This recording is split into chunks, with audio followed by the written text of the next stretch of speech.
Welcome to the Tomb of Illumination. A little bit missing there. I just wanted to talk about a site that's just been introduced to me by a subscriber. You want to go to YouTube and check this guy's site out. I don't know how they do this geometry with computers. I have no idea. But it's magical, and it basically proves everything I've been talking about with all my videos. If you go and watch these images, this geometry, you'll start understanding more of what I'm talking about with my videos. Anyway, I was going to start drawing some pictures, but my other board's ready for something else. And then this board here had the blown up image of the Milky Way. So I thought I'd show it to you before I scrubbed it off. So there's the Milky Way coming into the central vortex of creation. That's above the Arctic, we do not see. Probably not too far above the Arctic, because I've come to realise the mirror effect. It's actually part of the third eye. Description of the third eye. But I'll get more into that on my Patreon page. But anyway, this is what's in the central Arctic, and you've got the S-curve of creation in here, right? Now I'm about to show you, correlate that with this guy's site. With the Fibonacci, the golden ratio. Because this pattern in here is cast out around our realm. That's what creates the cycles that pass over us. It's all within this central vortex. And the black hole here is basically the magical spot.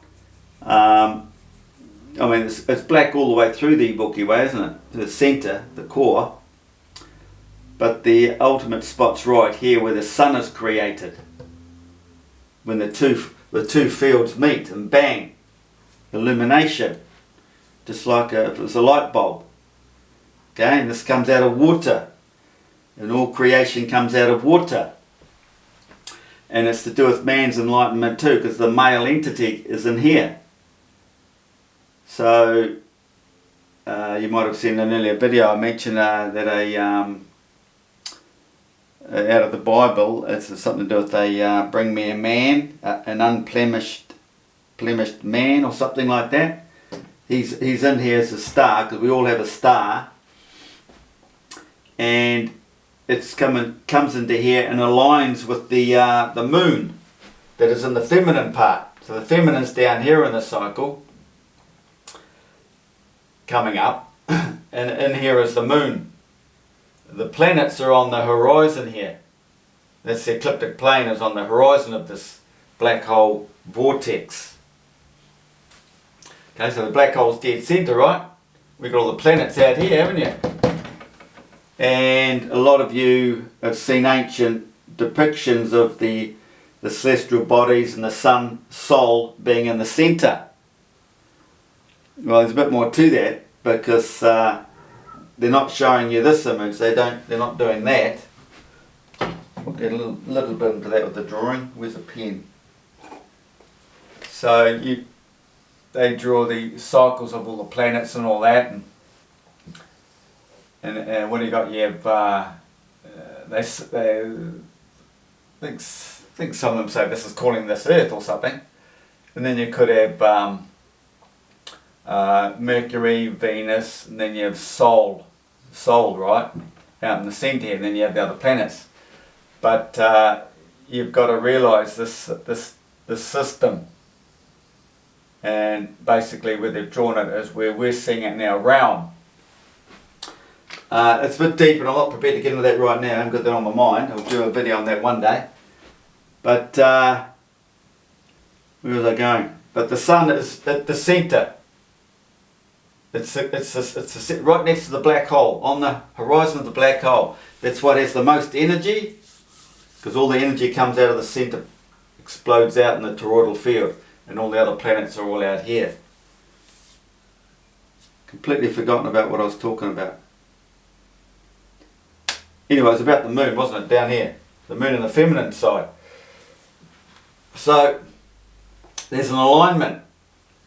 when the moon aligns within the Milky Way, because it's something that it follows an S curve too somehow.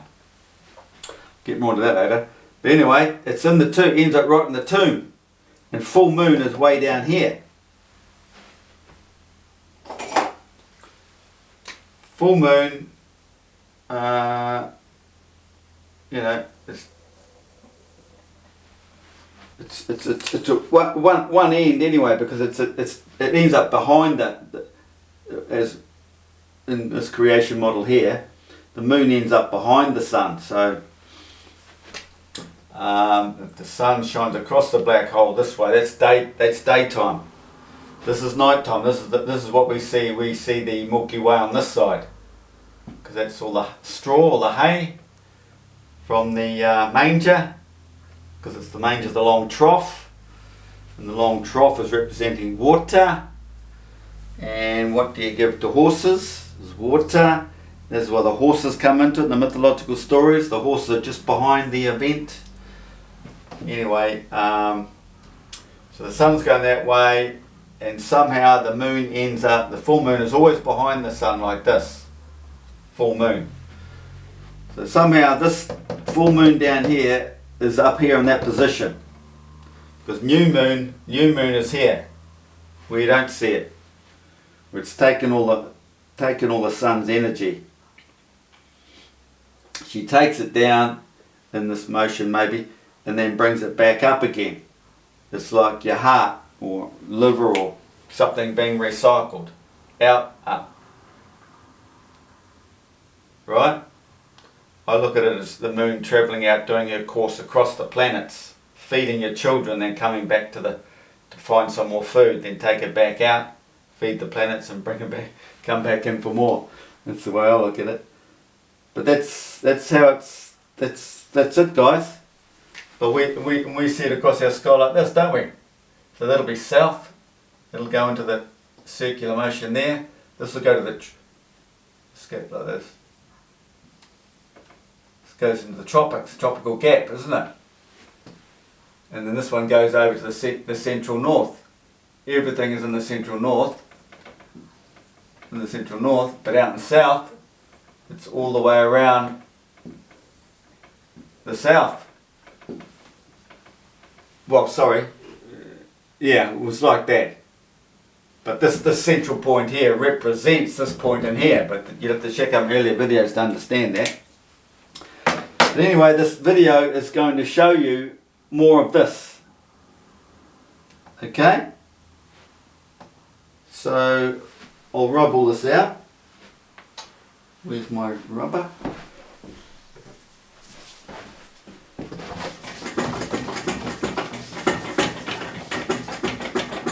Need a bit of help.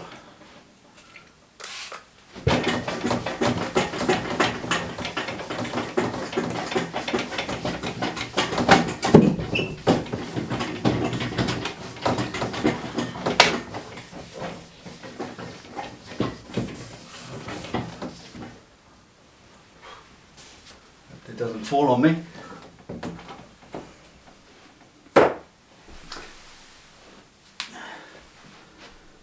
Now, like I say, go to the site and go to this video, Fibonacci 4D Sacred Geometry by this dude. I'm not sure if you can see that.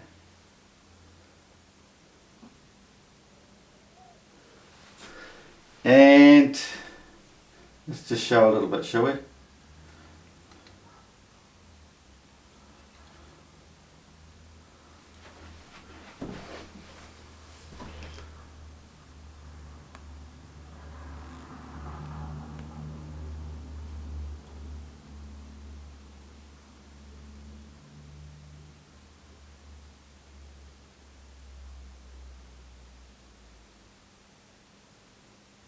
Consider the great pyramid of Khufu looking down on it.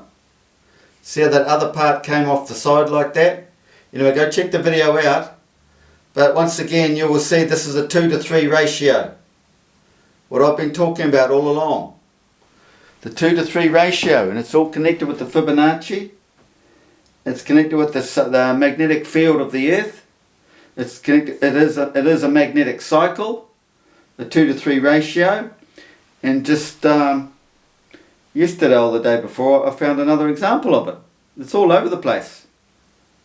Might have been something like Euclidean geometry. Or maybe the Pythagorean musical notes. You'll see it in there. There's a good video online. I'll fish that up one day. But and also, look, it's creating the S curve, the central S curve of creation. It's all there. It's all connecting my videos for you. So definitely check this guy out. It's just magical. I don't know how they put that into, how a computer does all that, but it's awesome. What else? Back to library. Library, come on. What have we got?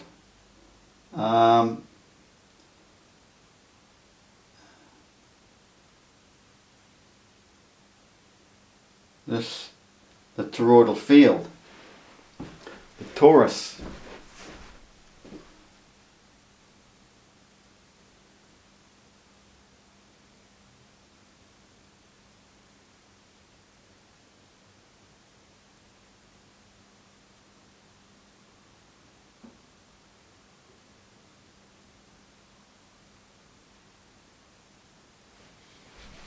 Awesome stuff, guys. Just a short video. So if you haven't seen my videos before, check them out, then just correlate, you'll start, correlate with what he's got here, and you'll start understanding more. And for you new people, I've just opened a Patreon page. So if you're willing to help me out, check out my Patreon page. Second time I've opened one. I still haven't found how to get my money out of it, but anyway, some people are finding it hard to find it. So you go to under the video, you go to more on my phone. Anyway, there's the word more. Open that up. You scroll, and it takes you into descriptions. And then scroll right to the very bottom, and then you push about, and there's my details, even my Facebook and my email. So if you're having difficulty accessing any information, let me know on the email. We'll look into it. Because YouTube, powers that be, they don't want this information out there. They're part of the frickin' system. So, yeah, I'm going to put up some really cool videos on Patreon. So check out my site anyway. And thanks for watching. Okay, thumbs up, likes up, and share if you can. Cheers.